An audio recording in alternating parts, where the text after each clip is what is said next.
Heyo, welcome into the CHGO White Sox pregame show presented by PointsBet. Use promo code CHGO when you sign up to get 2 risk-free bets up to $2,000. Welcome into a remote version of the CHGO White Sox pregame show. I'm Sean Anderson coming to you live from my humble abode. You can follow me on Twitter at Sean_W_Anderson. And alongside me, as always, is my good, dear friend, Herb Lawrence. Hello. You can follow him on Twitter at Ecknerwall23. He's the CHGO White Sox community leader. And B Phillips, right? Smash that damn like button. All right. If you're in here, if you're hanging out, leave us a comment. Let us know your thoughts on today's White Sox Royals game. We're seeing if the White Sox can avoid 500. They are at 52-51. Herbert was a great win last night, but we know this team. They can either show up and be that great team from last night, or they could be the crappy team from Monday. Yeah, it's very Dr. Jekyll and Mr. Hyde with the White Sox to just be erratic from time to time. I'm expecting that team that showed up on Monday to show up again this afternoon because, firstly, they had a good victory. Secondly, going 2 games over 500 is something we haven't seen in a long time. And thirdly, Brady Singer. So it's going to be bad days, I think. And I wish I was Mr. Sunshine today, but it's going to be really bad today. I hope you're wrong. I always like when you're wrong and the White Sox win. And like Sparky FN says, hopefully the Sox win today. And it's going to be important too, because right now you look at the standings and now they updated. Okay, they were giving me yesterday's games. But today is an important game because if the Tigers beat the Twins, the White Sox move 1 game closer to the division lead. So this is a huge game. I mean, if they stumble at all, it's going to be pretty disappointing. But what we've seen, the whole kind of pattern here is, you lose the first game, you win the next 2. So if you had to put like a percentage here where the Sox could win, are you feeling that good about Brady Singer, or is it mostly just Sox pessimism? I'm feeling most of it is because of Brady Singer, and then a quarter of that is because of the White Sox and their natural abilities this year and how they don't like prosperity. So I'm going like 25% chance for the White Sox to win today. Oof. And that's mostly because of the opposing pitcher, not only because he owns the White Sox, but he's turned into a pretty solid MLB pitcher as of late. And maybe that was because after he got demoted to AAA, he came back and did a relief appearance versus the White Sox, shut him down. And then his next appearance was a start where he went 7 innings versus the White Sox, struck out 9, gave up no walks, and I think only gave up 4 hits. So since then, he's been pretty solid.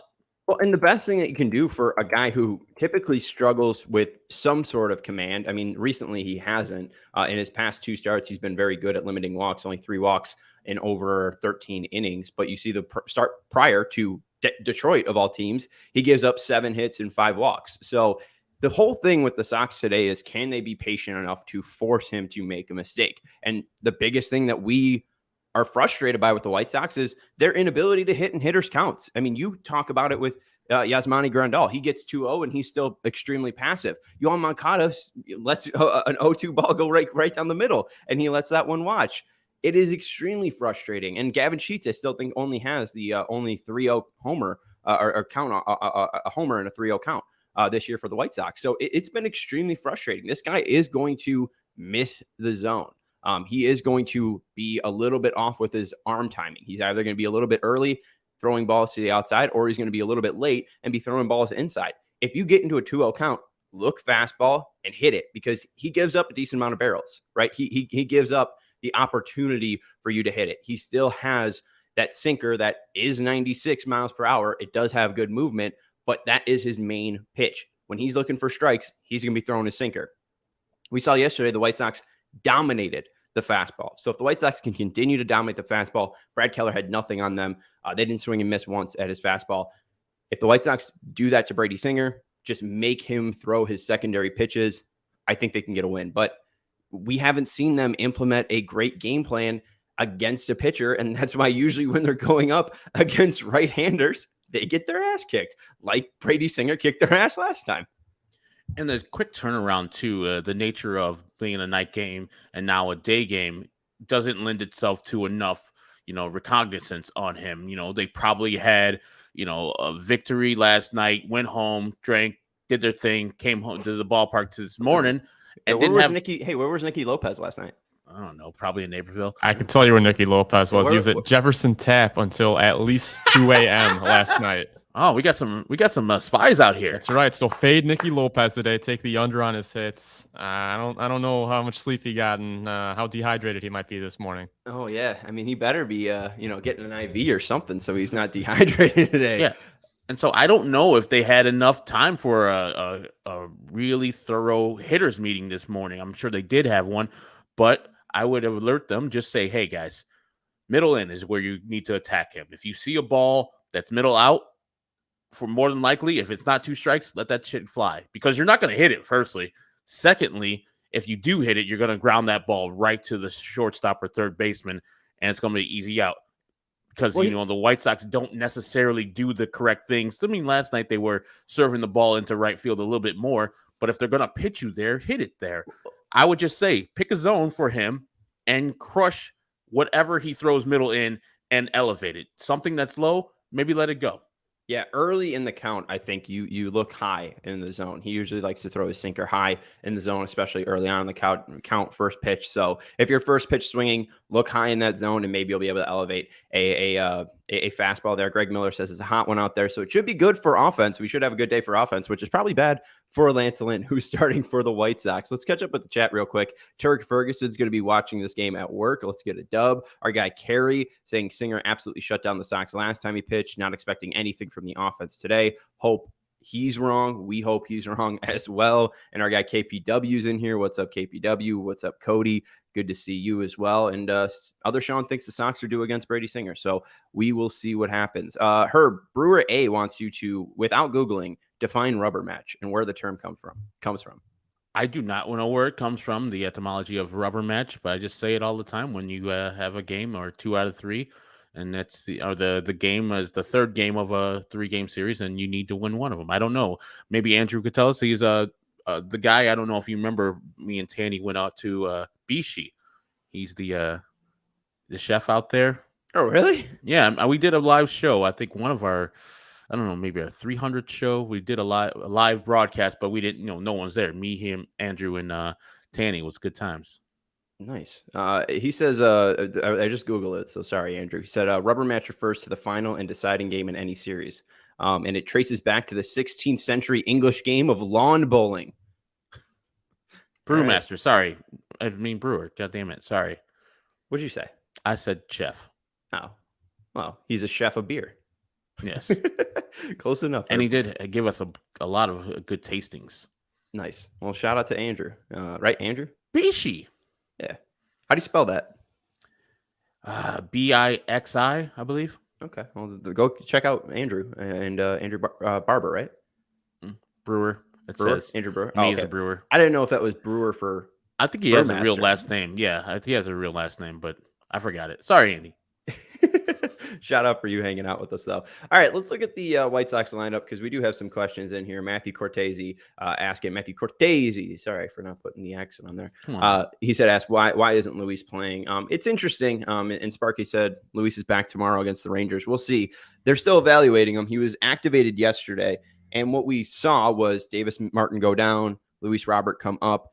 And that was mainly just because you need to have the same amount of batters and hitters. I just don't think Jake Berger was ready. I don't think they wanted to call up Adam Hazley because Robert's going to get the playing time. They think they could at least cover the 2 days here with Robert being out, and they think that he'll be able to go tomorrow. I think he was supposed to DH tomorrow, center field on Friday, off on Saturday, playing on Sunday. So, we'll be able to see him. It's frustrating, Herb. And a direct quote from our own Vinny Duber, who caught up with TLR today, said, we could push him out there today. And there was discussion about that. He gets one more day of work. He gets to refresh. So they wanted to play him, but also they didn't want to push him. So he'll get them some starts out there in Tejas, where it's climate controlled. And Matthew Cortese points out today's actually Luis Robert's birthday, too. Oh, hey, happy birthday to Luis Robert. Maybe Robert, he was 26? Out. Yeah, maybe he was out last night with Naperville's own Nicky Lopez celebrating his birthday. He's 25 today. A guy, 1997. That's crazy, Herb. That man is about 18 days older than me. He spent his whole life after my high school career. You graduated in what, May 97? May 96. I'm old as hell, Oh Sean. man, yeah. Hey, your high school career ended before my birth. This should be, well, we should have had a 25-year reunion last year, but didn't happen. I was supposed to have my 10th year? Yeah, 2021 was supposed to be my 10th year for grammar school, and we didn't have anything. All the other surrounding parishes had it, but St. Linus didn't have it. I forgot that Chicago does dumb things and has grammar school, and then all the kids got to go to Catholic schools. It's weird. Yeah, poor kids. Hey, there could be worse lives out there. Kindergartners got to go to school with 8th graders. That's weird. All right, and let's it is weird. Let's go to Jake. Jake says no Yaz and Leary is a plus. Let's look at the lineup. I brought it up, and then we started talking about Luis Robert. Leading off for your Chicago White Sox today is Tim Anderson playing shortstop, batting second, Andrew Vaughn playing first base, batting third, Eloy Jimenez in left field, batting fourth, Jose Abreu playing the designated hitter. He'll be designated hitting today. Batting fifth, Yohan Moncada at third base. Batting sixth, AJ Pollock out in right field. Batting seventh, Josh Harrison at second base. Batting eighth, Sebi Zavala at catcher. And batting ninth, Adam Engel in center field. I'm excited to not see Yasmani Grandal in this lineup. He looked horrible yesterday and has looked horrible this past series. And to answer Devon's question, I went to the greatest institution ever, Wheat North. Yasmani. Yes, go Falcons, 7A champions of football. Reigning. Yeah. Hey, and they're football alum right there. I'm pretty sure Hall of Famer in Wheaton North right there. You showed your athleticism, beating Yasmani Grandal. I am not a Hall of Famer. I didn't do a lot of good things at Wheaton North. I was pretty terrible there. Well, that's their fault, honestly. But they did beat St. Rita in the championship, I believe, or Brother Rice. One of those two. I always get them mixed up. Ooh. They're the same school to me. I don't think we went to the championship. It wasn't you guys, so it was St. Rita. Oh, we just ate them for lunch. It was great. But yes, Yasmani Grandal, I don't know what's going on. Like, he's acting like a 4A player, tearing up the minor leagues in his rehab stints, and then he comes up here, doesn't know what baseball is. And we were discussing it earlier. Premium hitters counts. He's still letting balls go past him. And then when he gets into a count where it's 3-2, he's swing happy. He's not the guy that is patient. He's not the guy that is, selective as he was early in the count. He chases. I think something's wrong with his timing. Something's wrong with his mental right now, where he doesn't get that, hey, if you get a premium count, you should be attacking the ball, because they know that you're more passive than aggressive right now. Surprise him. Crush the ball. Drive it to left center field. You have the power to do it. But get a day off. Be ready for Texas, because they don't have great pitchers out there. Mm-hmm. And the ones that they do, I think you've already caught Dane Dunning, so you know what he offers. So get ready for a good weekend. No John Gray this weekend. They got a guy making his MLB debut on Thursday night. It should be a great weekend for the White Sox and Yasmani in particular. Glenn Otto is making his Major League debut, or did they bump Glenn Otto?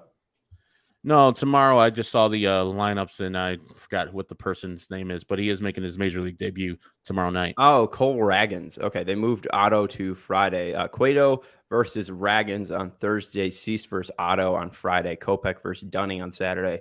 And Giolito versus Spencer Howard on Sunday. Interesting. I've never heard of any of those people except for Dane Dunning. That sounds 3 out of 4 to Texas right there. Glenn Otto, I think, is a former... I want to say Rocky, I think, was signed by the Yankees in 5th round in 2017. Came over in the Gallo trade. Okay, so he was traded for Joey Gallo. And then Spencer Howard, I think, was a former Phillies prospect, like a top Phillies prospect. So yeah, it's interesting. I mean, they got young guys, and this is still a team that you should be able to beat. So I don't know. It's frustrating.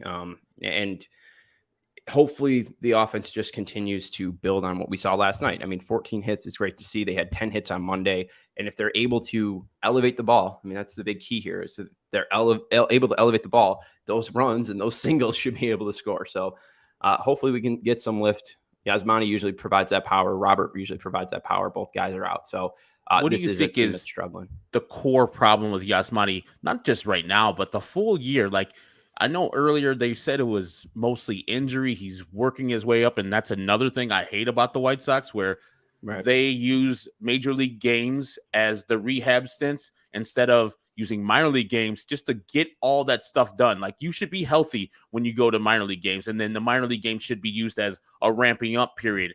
But the White Sox, as they're doing with Luis Robert, we heard earlier with Sean saying that they're not playing him today. They're going to start him on Thursday at DH, going to play the field on Friday, rest on Saturday, and then play again on Sunday. This seems like you're trying to get a guy ready to play actively on the major league roster, which also might lead to more injuries. Yasmani Grandal, we saw, he tried to play in the first half and wasn't ready. His knees weren't ready. His legs weren't under him. Got injured at his back, which probably he was compensating because of the knee injury. And now he comes back and he's not the guy that he was last year in the second half. What do you think is going on with him? I don't know. I mean, we saw that he had decent timing down in his minor league rehab. It felt like his power was back. He was hitting over like 900 as OPS.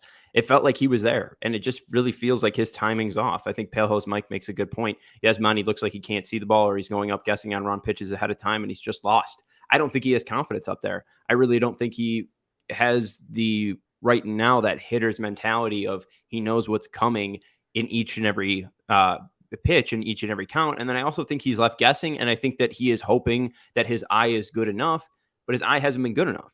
I just don't think that he's fully there. And I don't think he's ready to process MLB pitching. I don't know if the power's there at all, but it's not even like he's catching up to these pitches to actually put power onto it, right? So he might be healthy. He might be able to drive balls. He's just not able to catch up to him. I mean, look at when you're watching today, because he's going to be going up. Oh, he's not playing today.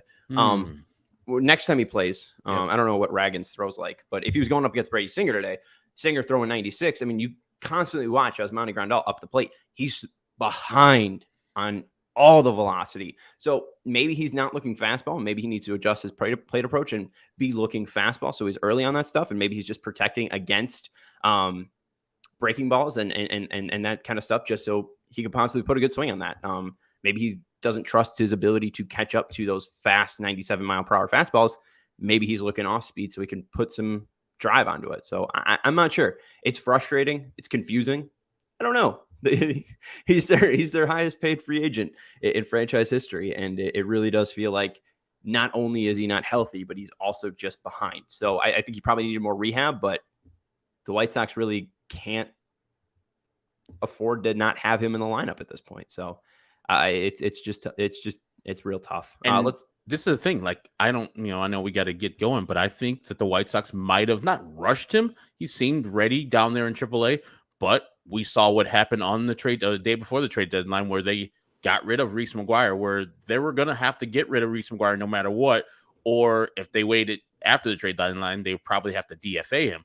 So having Yasmani on the active roster maybe rushed him a little bit, and doing the thing of, hey, let's get him on the active roster immediately so he can rehab up here in the major leagues like they're doing with a lot of players. So then when we trade Reese, we have still two catchers available to do their thing. I mean, I don't fault them for that, because getting the lefty reliever in Diekman, who looked really good last night, was a great move by Rick Hahn. The only singular great move that Rick Hahn has made during the season. Well, it's the only move. Johnny Cueto, that was a good move. It turned out well, but Rick Hahn has failed time and time again. And I'll give him credit on this. If that was his thought process, it's a smart move, because they did get a much needed lefty reliever in Diekman. Well, and like we said too, like with Grandal, we felt like he was ready down in the minor leagues. It felt like the rehab was there. You should call him up again. I didn't see any reason to not call him up. And Rick Hahn and his job at the trade deadline, I think your guy Lawrence Holmes put it perfectly. You're in a crap mood because you didn't do your job. Yep. Why? Like, again, Alex said it felt like performative anger yesterday, and I think that's exactly what it was. You didn't do your job. There was nothing prohibiting you money-wise or financially from going out and getting players. So the players that you have brought into the organization didn't allow you to do your job. That's still you doing your job poorly, because you didn't get the correct assets to help your major league team. It's the same reason why you said mired in mediocrity in 2016. It's all a bunch of bullshit.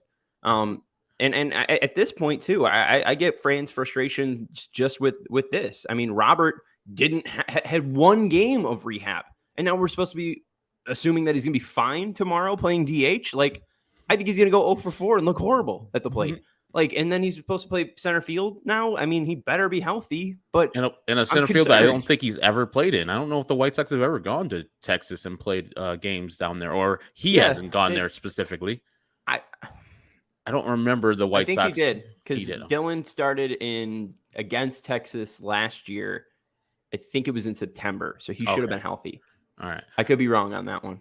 And what's up, Mailman Jack Beefloaf? Thank you for coming in. Your means dumper. It feels like even the good moves, and puts those in quotes, he made, it just panned out to be lucky. Bad process, i.e. Cueto and Diekman in one start so far. That's a good point, your means dumper. Absolutely. I mean, the bad process is you signed Johnny Cueto because Lance Lynn got hurt, and you knew Lance Lynn was hurt through the offseason.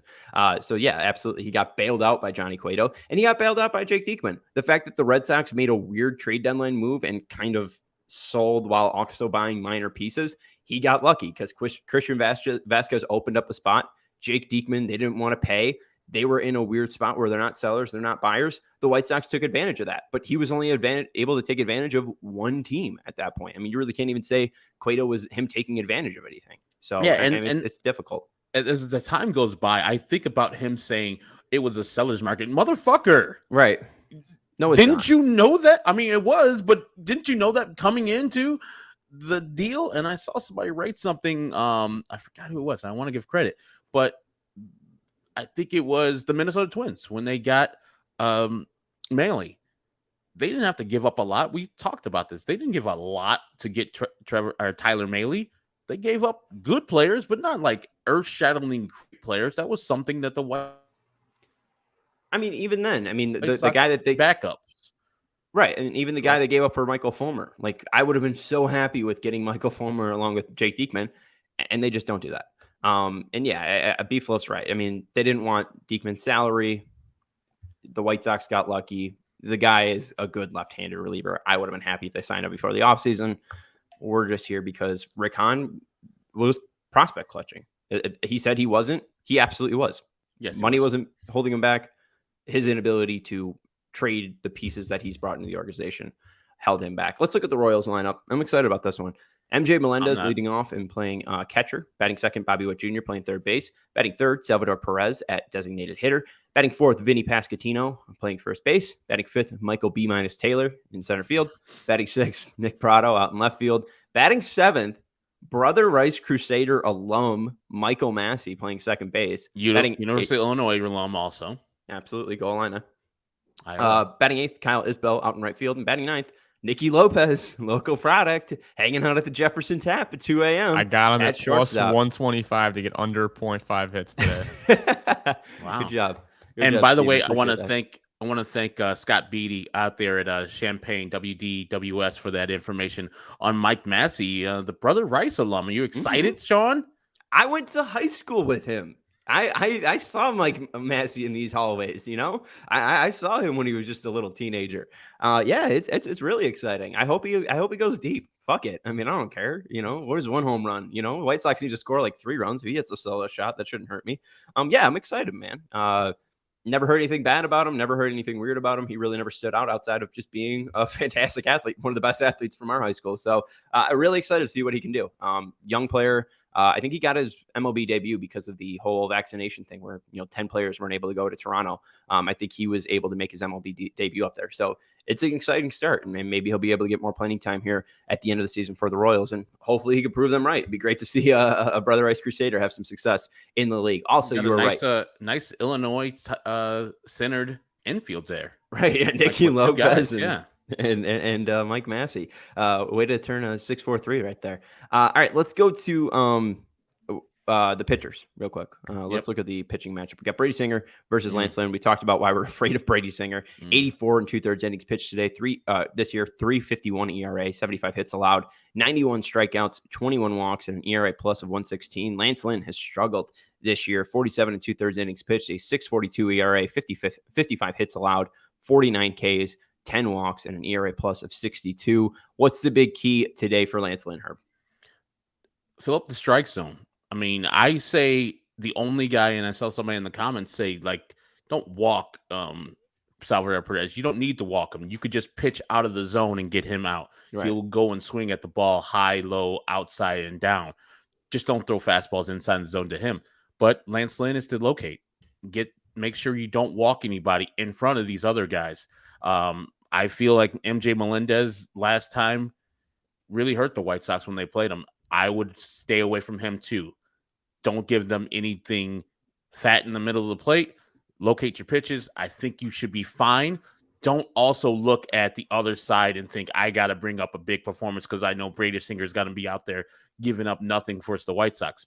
Pitch your game. And if there's anybody that knows that, it would be Lance Lynn to just pitch his game, get the job done. And Sebi calls a good game for him. Mm-hmm. I think he's comfortable with Sebi Zavala calling games for him because he did some last year and then doing some this year too. And if Sebi Zavala takes over the all-time catching thing, I'm good for it because the man knows how to hit now. Absolutely. He does know how to hit, and he's been a real catcher. Professional. Yeah, for a catcher. He's a real consummate professional back there. Brady Singer, Steven, do we have these stats on his past 2 starts? If we could pull this up.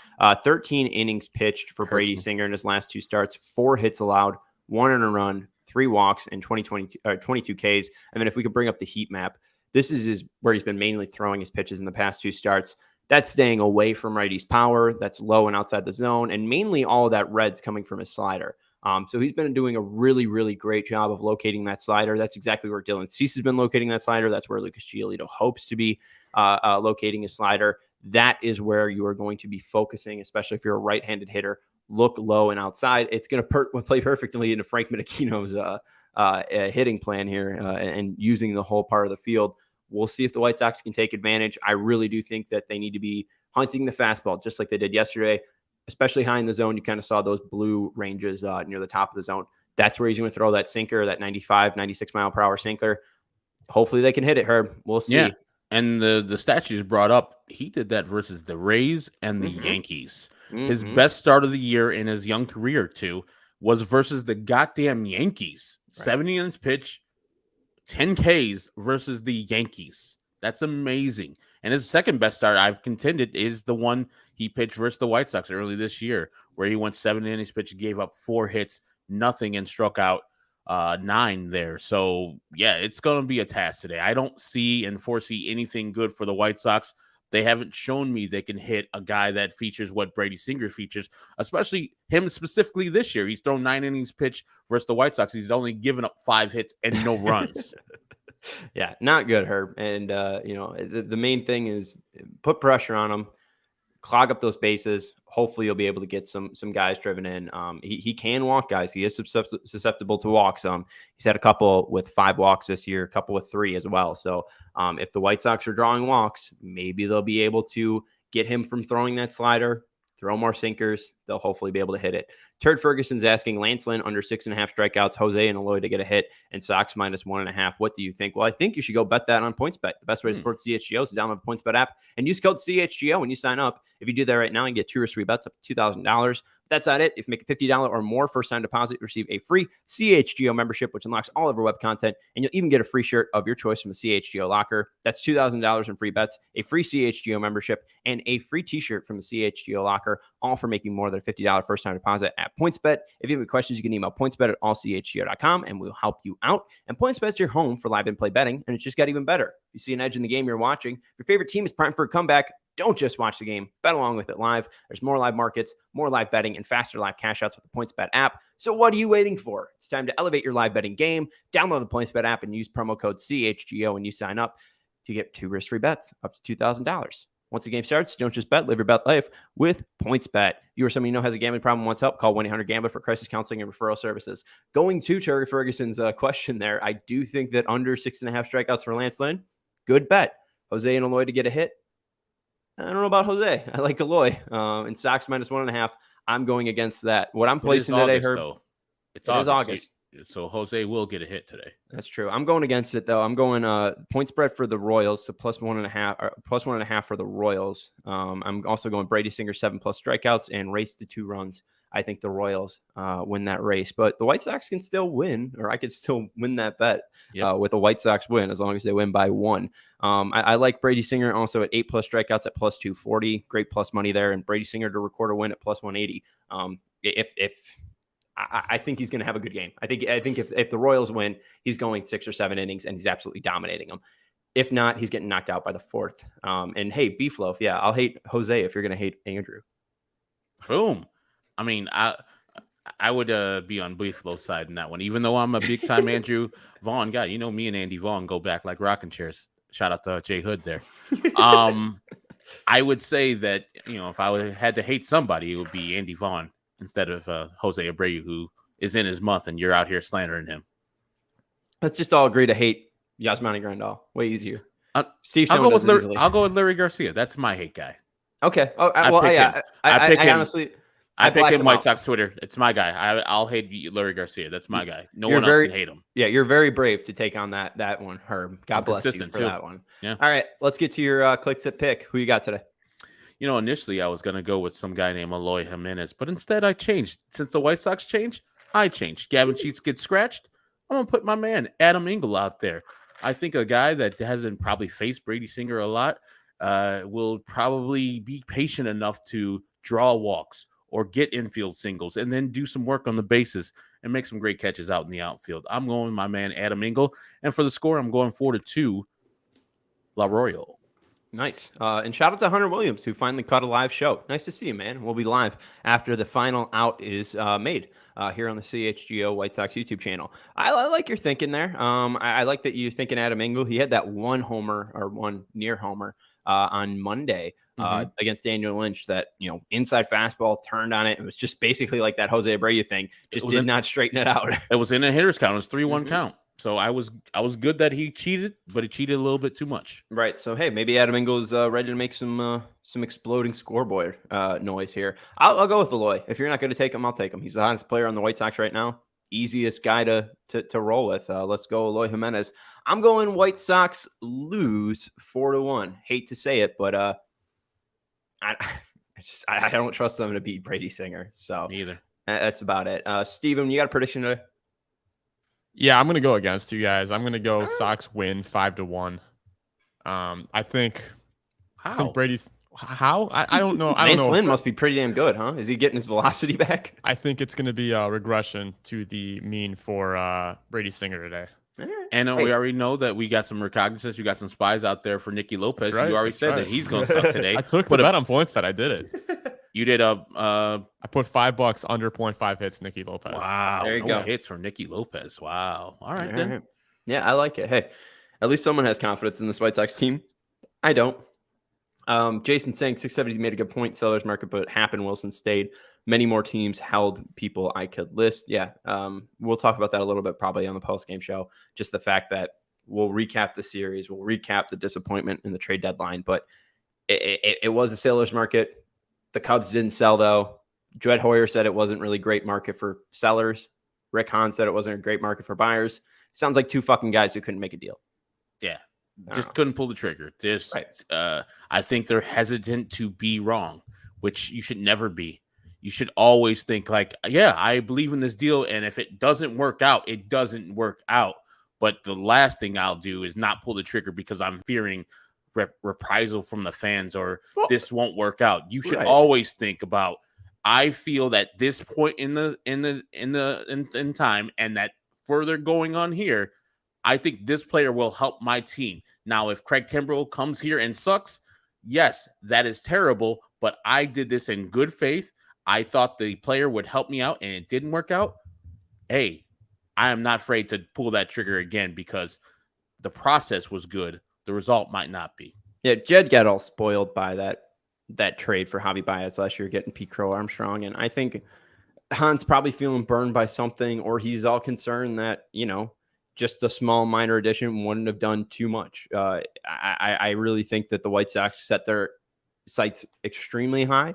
I think the fact that you saw this Ohtani talk now, and I know that I wasn't really buying it, that it was a leak, but kind of buying into it. I think there was a couple things and a couple of comments from Rick Hahn that we'll probably get to that kind of lean towards looking like they probably shot too high and just really couldn't get that big fish. But we'll talk about that later on the post-game show. Again, we'll go live after the final out is made. Let's go watch if the White Sox can attack and defeat Brady Singer. You can follow Herb Lawrence on Twitter at Ecknerwall23. I'm Sean Anderson. You can follow me on Twitter at Sean_W_Anderson. Thank you to Stephen Nicholas for producing us, and thank you to all of you hanging out in the chat. We appreciate you, Beeflo, Palehouse Mike, Hunter Williams, Brandon, everyone hanging out, Jason. We really, really do appreciate you guys hanging out with us each and every pre and post game show. That's going to do it, though, for the CHGO White Sox pregame show. We'll see you after the game. Go White Sox.